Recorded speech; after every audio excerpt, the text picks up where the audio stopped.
Welcome to All the Gear But No Idea, the South Australian fishing podcast hosted by Rhodey and Diz. The boys will share their tall tales of the one that got away, as well as some regular segments they know all you fishing tragics will enjoy.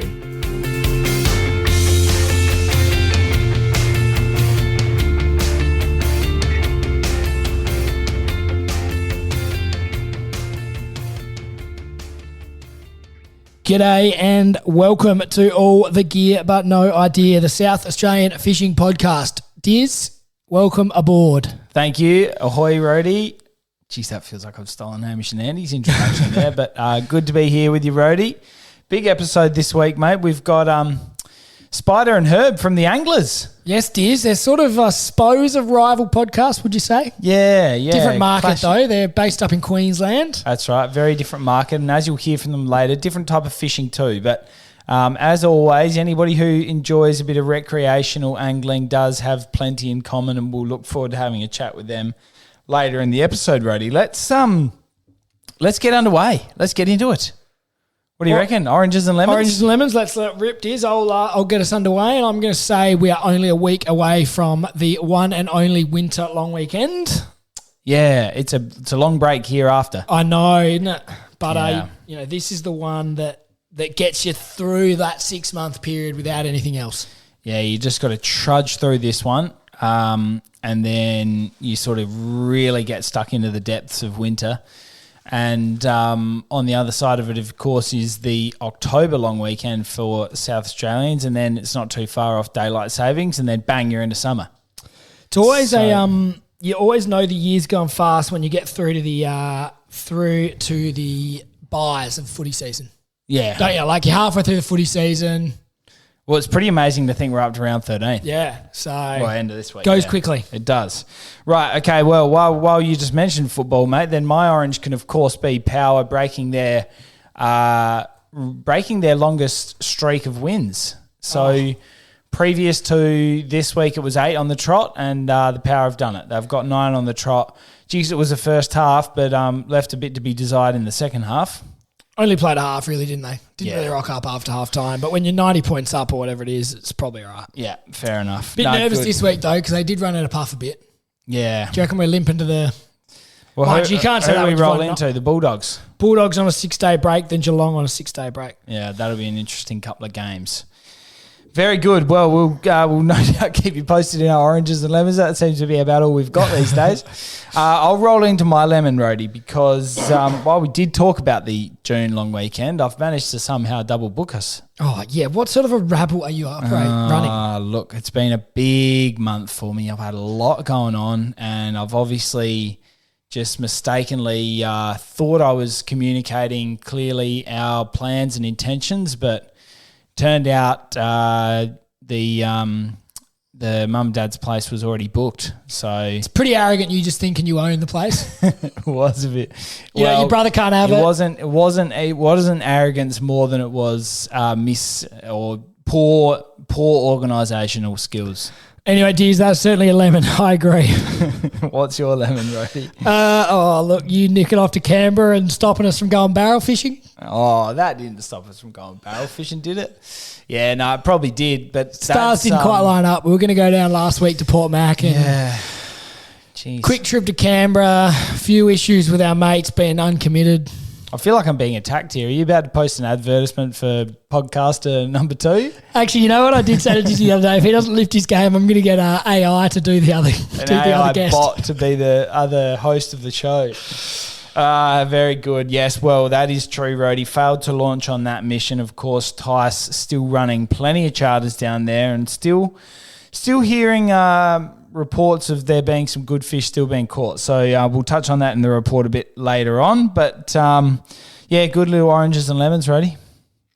All right, Diz, should we keep moving? And we're going to talk about this probably in a bit more detail later on, but we are going to run the June whiting photo comp, Diz. Yeah, we are, because we're going to use the long weekend and the month to really allow people to send in their best efforts, because we have got a stellar prize up for grabs. We'll talk about that in our tackle item, Diz, but we also right here, right now, need to give away the May competition, don't we? That's right, we do. So we got to give away May, and then we're rolling it straight into June. And we touched on this earlier that there's going to be an enormous gift, a fantastic one at that, going up for June. So like we said last episode, if you've got some photos waiting in the wings, make sure you start sending them through now. Any activities you get up to on the June long weekend, flick them through, because we are going to get amongst it. Rhodey, do you want a drum roll, or what do you reckon? Actually, we should add that to our sound effects. Yeah, Let's put that on the to-do list. I'll give you a little drum roll on the table in here, and you can announce May's winner, all right? Dizzy, this goes back to our Arrow Squid competition. We're going Mackie Oo.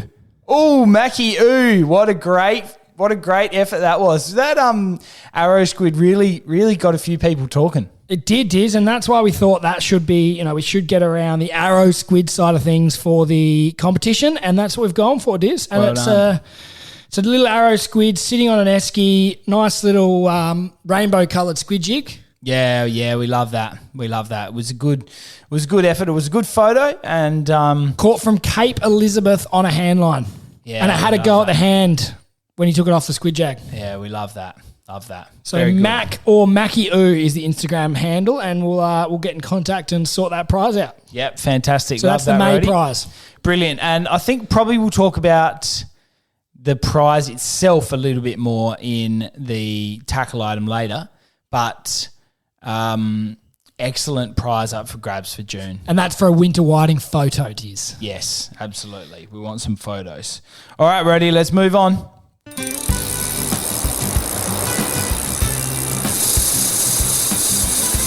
Now it's time for Rhodey and Diz to really show you what it means to have all the gear with a lot of idea as they review a tackle item of the week. Diz, I thought we'd go free range here and just get straight into this tackle item. You have really thrown a spanner amongst the works here. Anybody sort of listening out there who's expecting a news segment right now, you'd be right to assume that, because that is our normal order of play. But today, Rhodey's really, I think it was a mistake myself, but he's going to try and claim we were that just it wasn't. talking about the prize and the competition, so I thought, why chop and change and jump all over the place? Let's tell the people what they can win. Fair enough, Rhodey. Tell them. Let them know. Of course it is the Shimano Sedona 2500. Oh, great reel. It's a bloody good reel, and we're going to couple it up with a rod. So we got the Shimano Raider 722, so it's a brim spin rod. Yep. But we also think it goes great as a whiting rod. Yeah, we do. Absolutely. Light gear. Good for that sort of when the tings move in nice and shallow, Rhodey, and you really want to be able to feel for those bites, particularly sometimes when they're sort of just playing with the baits a bit. You want to be able to have a really nice reactive rod tip. Exactly right, Diz, and the Sedonas are beautiful. It's great value for money, that one, isn't it? Oh, it is. It's a fantastic entry level. I'm having a look now. It's $114.99 down at Sports Fishing Scene. Yeah, that's brilliant. And they're good, aren't they? We've had a couple, I reckon, over the years. Yeah, we have. Of course we have. They're great reels. Of course, Shimano, top quality product. They'll go round and round, season and season, time and time again. And they probably, they last, don't they? They've got the 10-year reel warranty here in the box from Shimano, so yeah, it's something you can get and know you're going to get some years out of it. Yeah, we love the cork handle on the Raider. Yes, we do, Diz. And just the rod and reel together feels right, doesn't it? It's a good combo. It's well weighted. It's a well-weighted combo. It works well together. And there's nothing better than those real light combos when you're going to fish there. You want to actively fish your whiting. Yeah. And it means you can just hold that rod all day. Yeah, absolutely. Absolutely, Rhodey. So some lucky winners can get that. Yeah, so get the photos in. Of course, anybody out and about over the June long weekend, make sure you send us your photos. But of course, you've got the whole month. We'll run that for June, yeah. Get around it. If you've got some photos, flick them through, start getting them in. And We'll put in a all the gear beanie. Yeah, of course. Well, it's winter. And our normal prize with the Shimano backpack and cap as well. Yeah, so it's a huge prize up for grabs. And we'll get that photo on the socials during the week so you can have a look. Love that, Rhodey. Brilliant, mate. All right, well, let's let's move on from that and get stuck into the news. Rhodey and Diz have been searching far and wide to bring you the latest news across all fishing in the state, and will give you the rundown on what you need to know.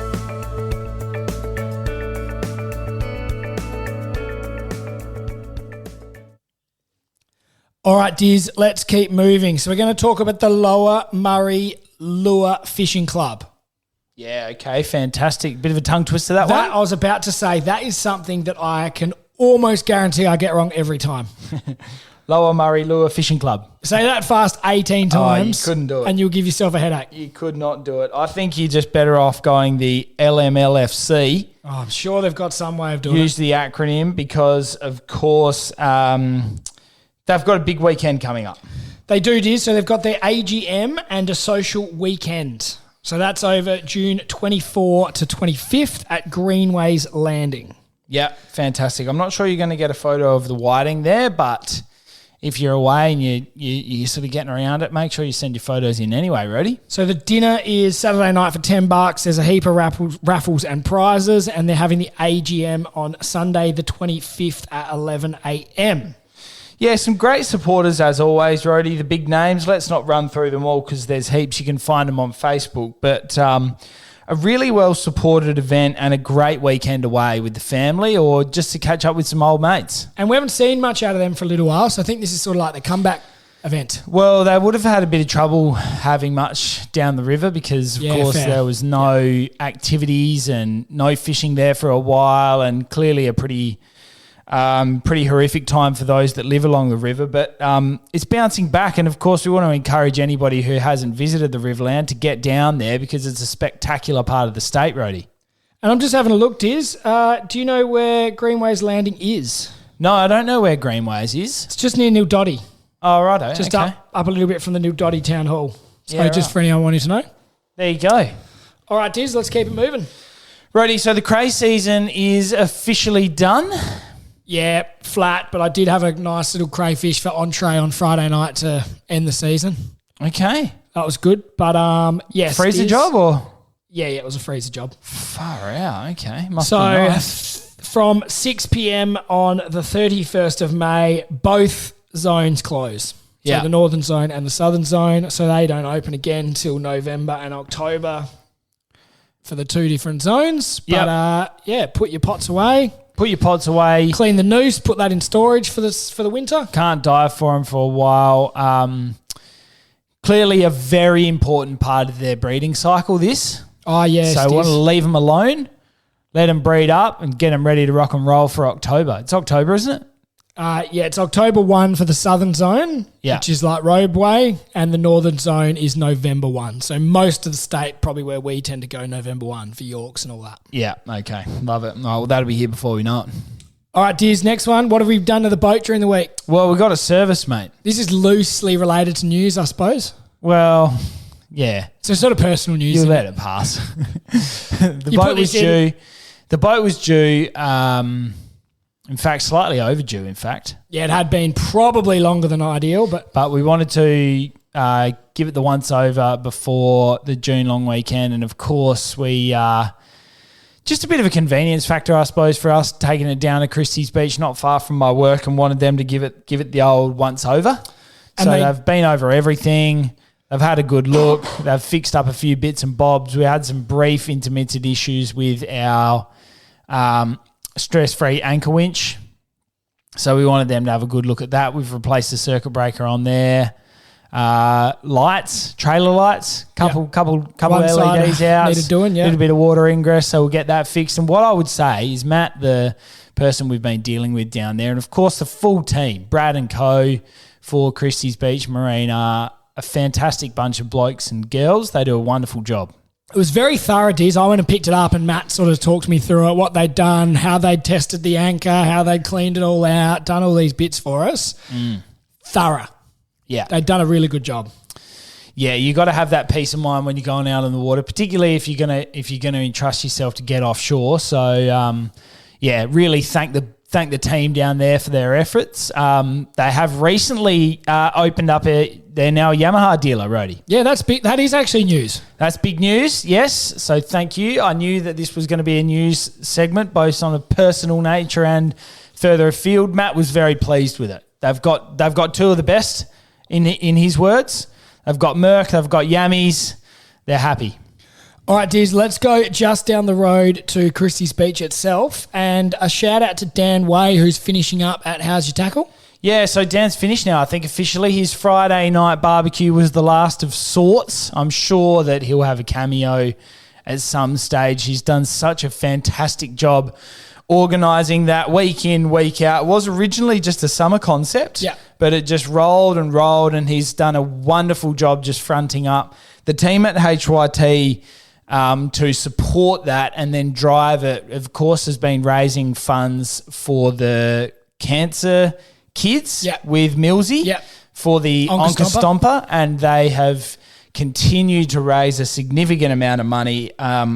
I couldn't give you the exact dollar amount. Maybe shout out to Dan. He might be able to flick that through to us. But it's a fantastic effort and a great way for some people who live down there just to catch up and have a few quiet beers and a sausage sizzle on a Friday. And important to note, Dan will still be going as the fishing guru, and How's Your Tackle will still be operating as normal. Of course. But we just wanted to give a shout out to Dan for he's helped us out a lot over the years. Yep. And done a great job running the shop down there. Yep. So Dan's sort of found a new job, so to speak, and we absolutely wish him well. We know that we're going to hear a lot from him. He's a lover of the rec fishing scene more broadly and might even give himself a bit more chance to actually do some fishing, Rhodey. Yeah, it's a bit like podcasting, Diz. You sit around talking about it, but you can't even get out in the water. Yeah, that's right. One last little news segment, Rhodey, before, of course, is the update on the boat ramp down at Kingston. So we did talk last episode about how they were going to have a rec fish post down there to have a bit of a discussion with the locals. And we did ask Goody to attend as our representative because he lives down that way. He hasn't done that. Disappointing.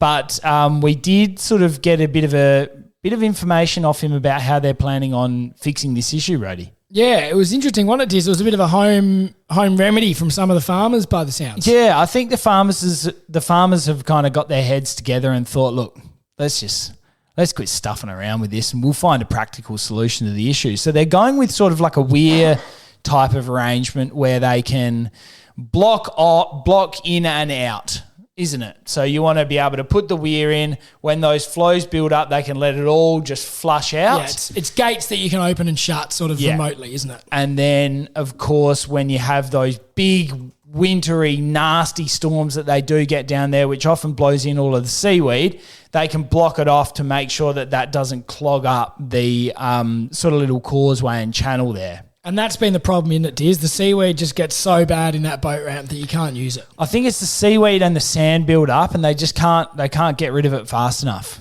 So it'll be interesting to see whether Goody's on the money there, because I'm sure there's more to come on that story. All right, Diz. That's and I suppose the other part with that is it does come a little creek, doesn't it? So that's the other part that sort of complicates things a bit. I suppose if you've got that there, then you can kind of let that water build up from the creek and let it flush out. We'll keep an eye on that one, Diz. We will. Brody, let's into it, mate. The guest. Now it's time to get our guest on the line. We'll ask them the all-important 5 questions, then chat all things fishing in SA.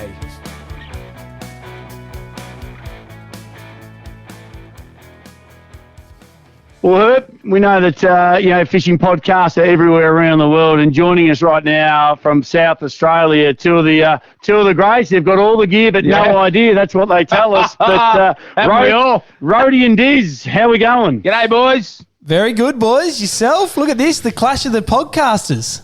Oh. Well, I think, to be honest, I reckon this is the way to go, is be able to chat on each other's podcasts, talk our own stories, talk fishing. We're all, lovers of fishing, and it's just a matter of which angles we want to look at. And, I think it's a great idea. Let's give a bit of a background on Herb.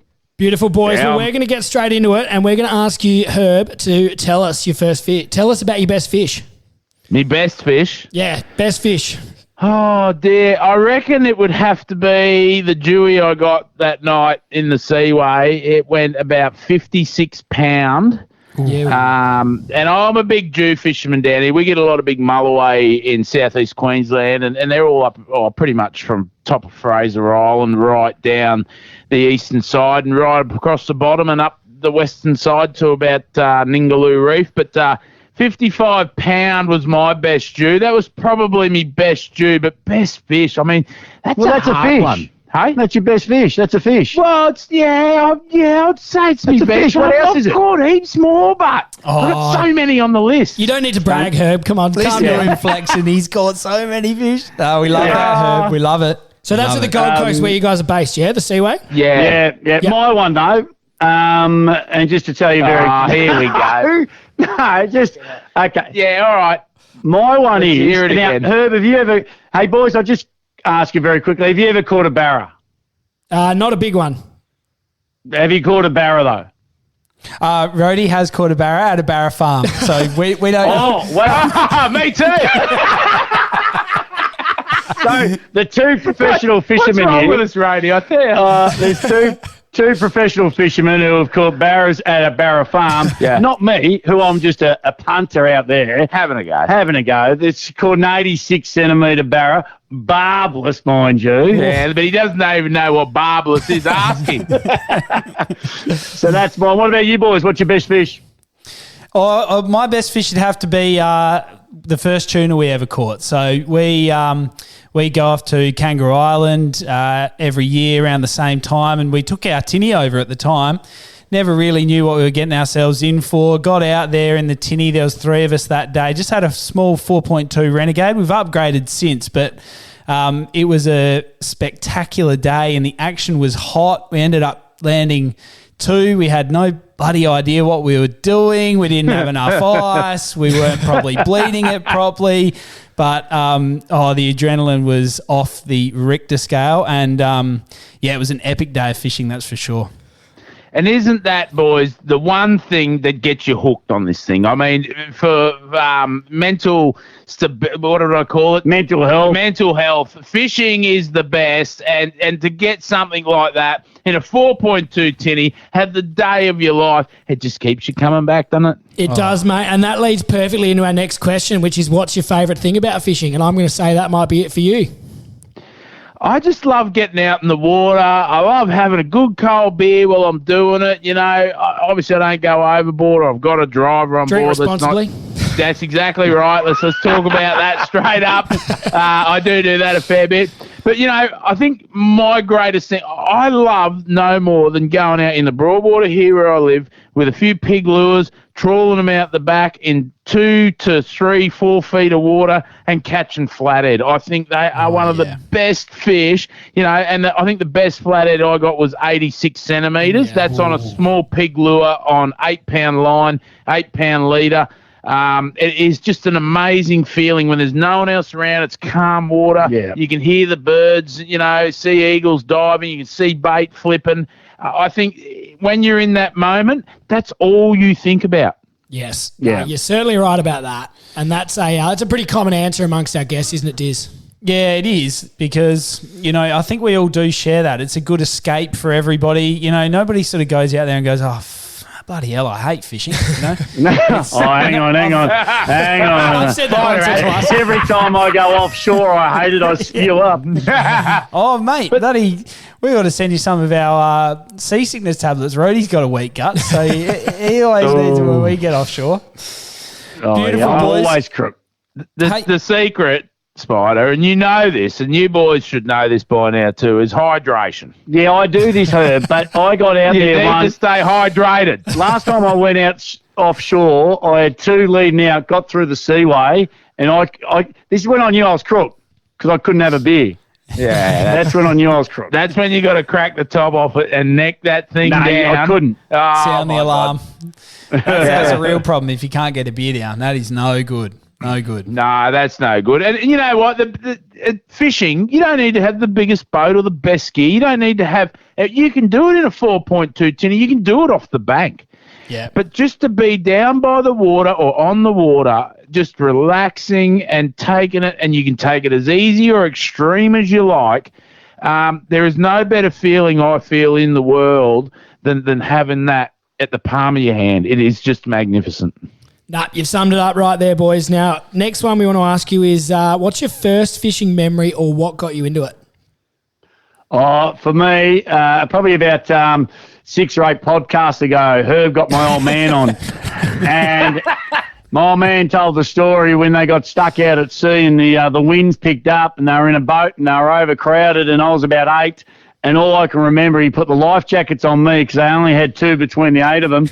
And he just stuffed me under the windscreen of the boat and said, "Hold on, we're trying to get home." Onwards and upwards from there. Yeah, onwards and upwards.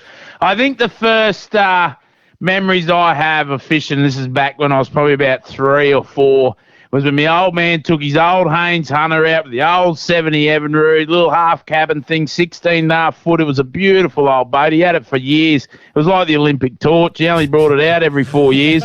But to go out on that boat, we used to catch bream and flathead and whiting on the old Albie reels and even some of the old cane rods that he used to make out of where he lived when he was young. He'd get the cane down, and he'd make the rod out of it. And, we was right into it back then. But them days just never leave my mind as just going out. And from there, I've advanced. I mean, you're always learning. You're always learning of somebody else. But back then was just I knew then I was going to do this for the rest of my life. Yeah, you love that. It is those early fishing memories that you never let go. I grew up down near West Lakes in South Australia here. A lot of people get down there and flick lures for bream and trawl the kayaks around and have a good time in there. And that was just around the corner from our house. And I remember, getting worms and down there and going and flicking it out and try and catch a few bream, or first time catching snapper in South Australia back when we used to be able to catch bloody snapper, but before the ban came in. But really good memories of those early days with the old man and his mates, and it's all that banter. It just gets you hooked immediately. It does. Yeah, it does. It does. It's just something that never leaves your mind. And I went out the other day and spent 12 hours out in the boat on my own, and I caught all my fish in the last half an hour. But I had the best day of my life. I had no one bothering me. I had. I caught a few squid. I caught a Jew. I went and caught flathead. I loved it. It's just sensational. Now, boys, you've already mentioned a lot of species. You've got a wide variety of different options there on the Gold Coast and all through Queensland, really. What's your favourite sort of fishing? Is it getting out wide or, fishing off the beach? What do you like to do? Oh, look, if it was for me, I love snapper fishing. And I know you guys in South Australia and certain parts of it are closed. And Spencer Gulf is one of the best places in the world to go snapper fishing. But even out here, I know you got to go wide to get them, but I love chasing snapper. Even when I go to New Zealand, fortunate enough to go to New Zealand just off the Coromandel there, right near the mussel farms. I've got a mate who's got a house right on the water. So you take the boat straight out. We only go 800 metres out. It's only in 3 metres of water. And we're catching a heap of great panties, snappers. It's just magnificent. Here he is. He's not even talking about Australia. He's in bloody New Zealand. Oh, that's what they all do when they come over here. Oh, bloody good in New Zealand. Oh, yeah, whatever. I think my favourite, I got so many. I love flathead trawling with light gear. I love throwing a cast net for prawns. Yep. I love picking up a crab pot with mud crabs in it. But I reckon my favourite was getting out the 8 to 15 kilo TLD 20s and 25s and setting up a spread of 5, your 2 longs, your 2 short corners and a shotgun, a couple of teasers out the back and heading out and trawling for the small black marlin on light gear out off the coast here. And I've had days where we've caught 4 or 5 marlin in a session. Yeah. And they're not big fish, and we let them go. I've kept a couple to eat over my time, and they're okay. But, just that adrenaline of that hit, that fish launching out of the water, the pandemonium, it's hours of boredom or telling stories and having a beer with your mates, followed by 5 seconds of pandemonium and stress. Get the rod, get the teaser in, get on it, don't pump and wine, I do love that sort of stuff.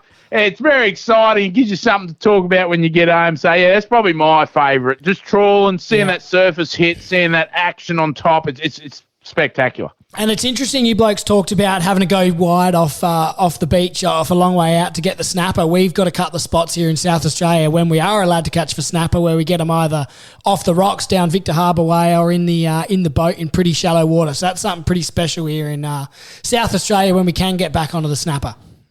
Where do you guys prefer, if you could go get your ultimate fish, where would you go? Yeah, I mean, we've got a few options. A lot of our fishing's done on the Yorke Peninsula, so a couple of hours for us in the car, tow the boat across, have a great weekend of fishing where you can target a whole bunch of different species. We do, of course, love getting a good feed of King George whiting. Nothing better on the plate, in our opinion, of course. But we're not. We do love getting flatties, but they're a bit few and far between for us here. In South Australia, you need to have some good spots to get them. But we do, of course, have a bit further afield down at Port Mac where you can get onto the big barrel bluefin tuna, especially this time of year. They're running hot at the minute. We haven't got ourselves down there just yet, but that is an epic weekend of fishing. Same sort of thing. You might have hours of boredom, but then boy, oh boy, when they bite or when they're jumping and smashing the bait on the surface, the seals are going wide, the gannets are hitting the bait. It's epic. It's absolutely epic. It is good, isn't it? And, you talk about the Yorke Peninsula. My Mrs. Heidi, she took me down to Moonta Bay this year, and I'd never been to South Australia. Yep. Moonta Bay, what a beautiful place. We had a look around. We got to go do a bit of fishing, caught some really nice squid, some King George whiting. Had a look around. Very rough, sort of. It's a picturesque place. The water is magnificent. We were swimming. We were catching fish. We were catching squid. But that squid that I cooked up down there in the cordon bleu, I did a whole squid. And this thing was probably a foot, if not a foot and 2 inches from the eyes to the tip. And I stressed it up because we put it, you've got scaling bags down there. Now, I wanted to bring this up because I love South Australia. I've been down there, once now. But I did love it, all right? It does have great northern beer, so that's a bonus. We went down there and I pulled this squid out. We put it in the scaling bag so the mantle stayed on. Now, I stuffed that squid with King George white and some fresh prawns out of the, what do they call the shop? The Drakes? Is it a Drakes? Yeah. Oh, yeah. Drake shop down there. We put a few prawns in. I did a garlic bechamel cream sauce with some chives in it, stuffed in the squid tube, skewered it up, salt and peppered the tentacles, shallow fried it, pulled it out, sat it on a plate in the garlic bechamel cream sauce. And when you cut that squid open, it was like a mystery bag of pleasure. And I had a beer with it, and you can find that recipe because I've done it on the Anglers Facebook page. And I'll tell you what, it was bloody-sational. I do rate South Australia. It's not a bad... And I say this because there are beautiful places all around Australia, if not the world, that you can go fishing at, catch something, and enjoy a nice quality seafood meal that's fresh, that's beautiful, and that will loosen the elastic on your missus' stride. And they will fall to the floor and you'll have a really good night. So what can fishing bring to everybody? Sensational times, you know what I'm saying? Is this a fishing podcast or some sort of weird, cooking and this is all the gear, no idea, chef edition. Yeah, we do everything. Do you blokes think the fish down here is better eating? Oh, look, actually, we're having this argument not that long ago. We don't get stripy trumpeter, and it's a Tasmanian fish. Do you get that in South Australia when it gets real cold? They do right down like Port Mac in the bottom corner of the state. Yeah, we're having the comp between what's a better tasting fish, the cold waters of South Australia and Tasmania, the stripy trumpeter, versus the coral trout of North Queensland. We've got about 3 fish now because we just had Ryan. Well, we had Ryan Moody on the other week. Yeah, yep. One of the most. He's a very good fisherman for North Queensland. Yeah, he's a guru. We've had a bloke on down Tasmania. He reckons the trumpeter. I've gone the coral trout. Ryan Moody's gone the finger mark. Yeah. What is your favourite eating fish, boys? South Australia. Give it to us. It's got to be the King George whiting, doesn't it, Diz? Yeah, mate, surely. Of course. Nana Guy's pretty good. Yeah. And the other one would be, probably one of our favourites really is Kingfish sashimi. Oh, yeah. Oh, yeah. We had that Melbourne cooking on stage, didn't we? Yeah. We had that chef that cooked for the Queen. he did up some sashimi. He said, "What do you think?" I said, "Yeah, I've had better." You blokes, you blokes realise you don't cook sashimi. Well, that's what I said to him. You call yourself a cook. You didn't even put it on the barbecue. It's literally cut a fillet off and start eating. I'm not all about raw. I don't mind it. You put enough soy sauce and a bit of wasabi on it. It's not too bad. I love it. What about, have you guys ever, from South Australia, which we know you have all different legal limits and sizes, and every state is different, which is a pain for all anglers who do love travelling around Australia. But if we are talking seafood, have you guys ever had mud crab? Oh, geez, mate, I'm allergic to crabs. He's just saying that. True. I'm allergic to marron and blue swimmer crabs. Are you allergic to mud crabs or you don't know? Well, I don't know. Let's test it. Let's bloody get ourselves up there. I'll get up here. We'll bring an EpiPen with us. If something goes a bit awry, then a couple of beers and an EpiPen should fix things. But no, mud crab's good eating, good chewing, I've heard. Yeah, you haven't had it, you've just heard. It is sensational, I'll tell you. I can do a fantastic recipe with mud crab. I had one the other day, actually. It was bloody awesome. But the hardest thing is when Herb has mud crab, you got to sit on his... on the driveway. Yeah, in your undies. Eating it straight out of the brine, freshly cooked, caught that day in your underpants. The only reason why is because you get that much crap on you, you can just hose yourself off or jump in the pool and then go and have a shower and you're good to go for your beer session in the arvo, you know what I'm saying? That sounds a bit like Dizzy's old man's crabbing weekend over in on the York Peninsula when how many crabs they get through, Diz? Oh, mate, I'd hate to think it'd be hundreds. Couple of bottles of Jack Daniels and a couple of 100 crabs and then jump in the water and hose off. Oh, that sounds like a romantic afternoon, doesn't it? Hey, do you boys...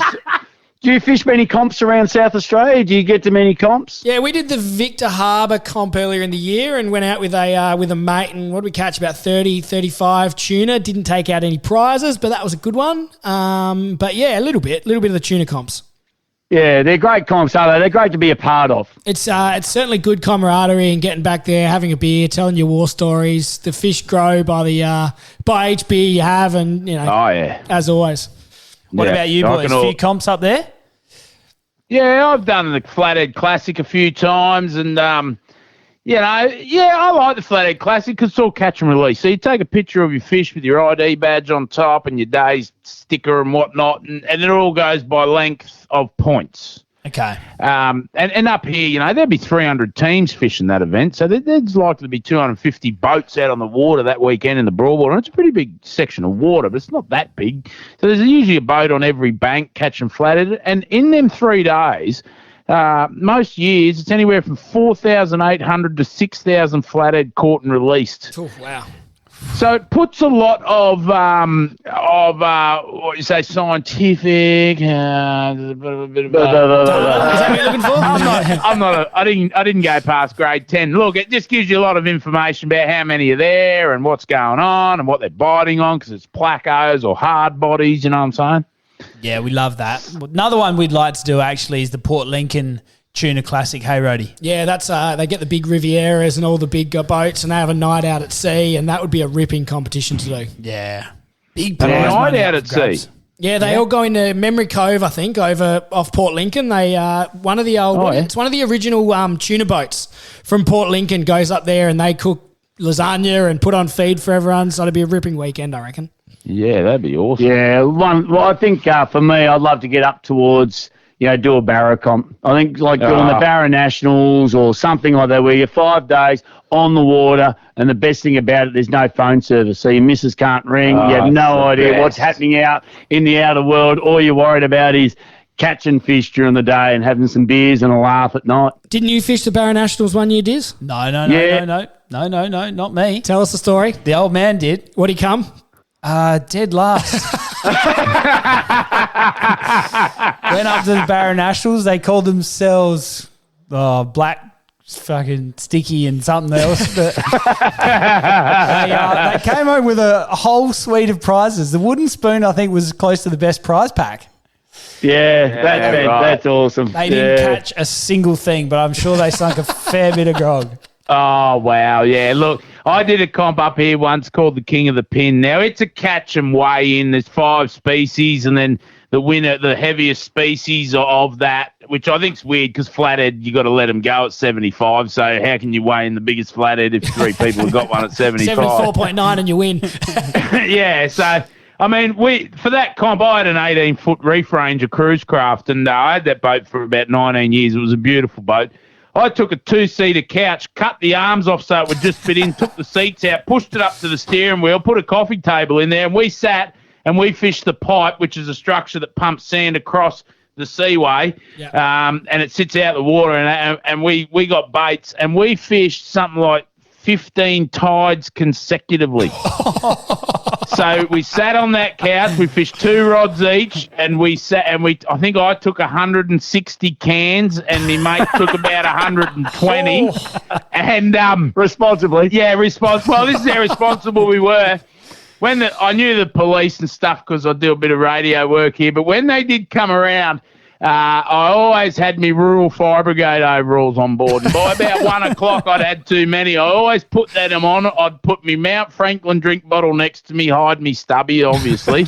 And when they'd always come around, they'd go, "G'day, mate, how you going?" I'd say, "Yeah, not bad, mate. Yourself?" "Oh, yeah, good. You know, how many fish are you catching?" I'd hold up a couple of big Jew or something. They'd go, "Oh, that's impressive." And so what are you doing? You in the rural fire brigade? "Oh, yeah, I'm just trying to win the comp so I can buy a new pump for the station." And they drove away and didn't breath test me. So that was probably one of the best comps or the luckiest comps I went in. Never went into sight for winning it, but I think I got 3rd or something, sec. I don't know, but it was a bloody good time. You must have come close in most amount of cans drunk. I think we had to go in on the last night and get another carton. So we had something like 260 cans. But for drinking responsibly, it was only gold. I'm not going to lie. When you said that, I thought you'd indicated 15 consecutive tides is a fair bit. I think we had 2 litres of bourbon as well. Jeez, it was a long... we did 4 nights. Like, come on. It was a long time. Yeah, it was a long time. Yeah, no, we'll forgive you. We'll let you go. Have you ever had any dramas out there on the water? I'm trying to think. Nothing too significant, have we, Diz? Nah, I don't think so. We've never run out of fuel. Have we run out of fuel on the Murray a few times? Oh, mate, that's We've had all sorts of drama on the river. Yeah, I was going to say, can you talk to Herb about, tell the people out there, what's it like fishing the Murray? We've spoken about it. We've never been really down there. I fish it, but I don't fish it like you guys because you know what you're doing and I have no idea. We know what we're doing in the beer drinking stakes in the Murray, a bit like you blokes. We normally end up down some creek tied up catching carp and drinking 4X or something like that as well. Nice. Certainly, the ones that are into it catch good fish, but they put in a hell of a lot of hours.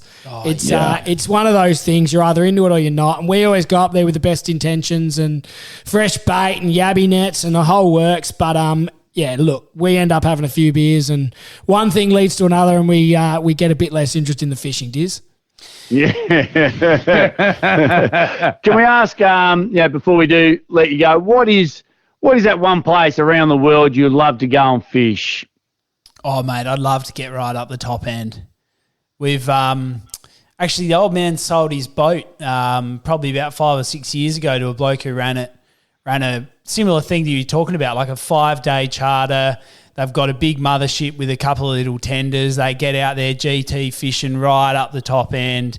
No service, mates, great, epic trips. We'd love to do that one day. Or... Geez, I hate to be talking about New Zealand, but I'd love to go across to the 3 Kings and get some kings, get some big kingies over there.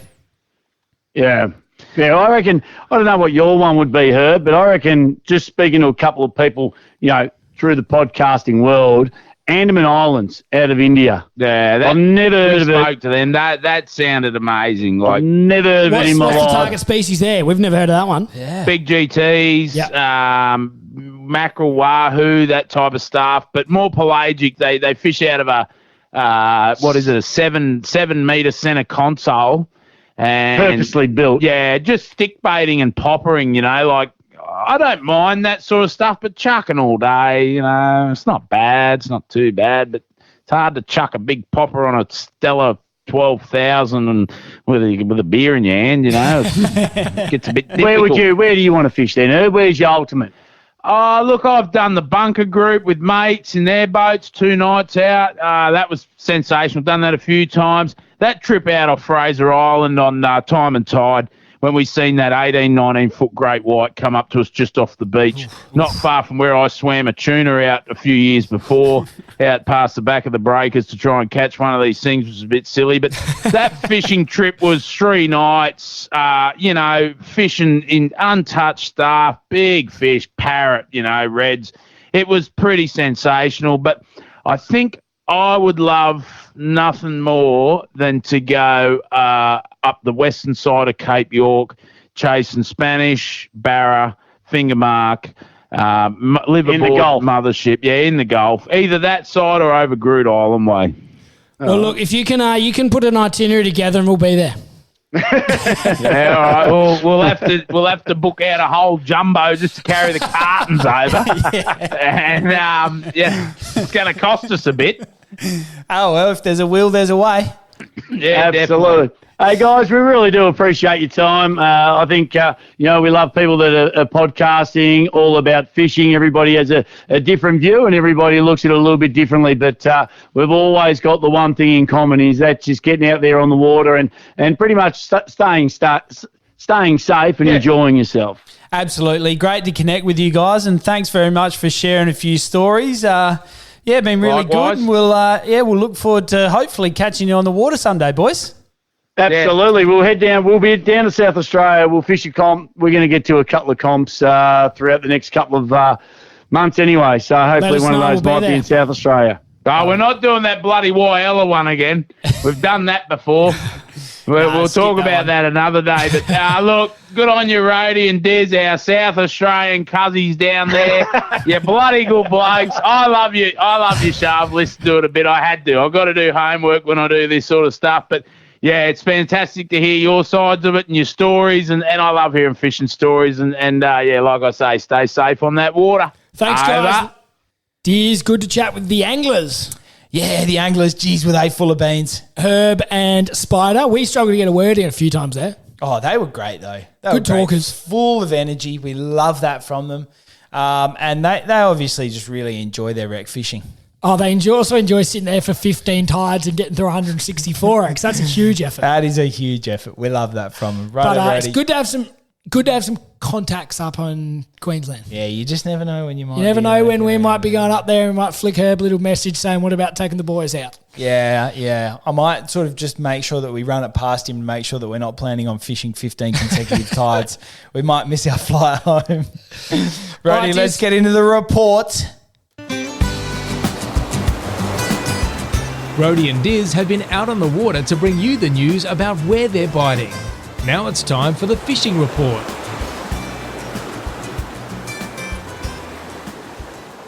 Well, we're into winter, Rhodey. Yeah, the season's fully changed, hasn't it? Yeah, where when you look at the forecast for the week, you're more often than not seeing pretty miserable, cold, wet weather. And the species we target change too, don't they? They do. So we do get some good runs of particular species at this time of year. You got to get out there, target your weather windows if you don't want to brave the elements constantly. And of course you do, you're probably going to get those jetties, beaches, boat ramps to yourself if you do brave the weather. But first of all, I just did want to start off. So the brim fire in the onk at this time of year, I think the flows just lift, gets them going a bit more. And I've had a few people come into work showing me a few photos of their handiwork down at the onk. Yeah, Diz works down at Christies Beach, so he does give us our southern reports. Yep, so we love that. There's also been really good salmon trout fishing across the state. Yeah, Port Noarlunga Jetty, I've been seeing some reports. Port Noarlunga Jetty does go well.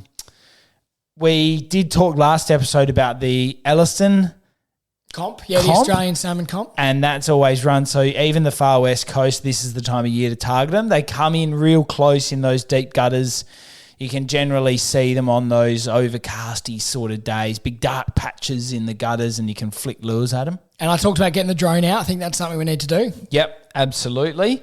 So, yeah, if you're going to go down and target these sorts of things, like I said, make sure you're packing for the weather.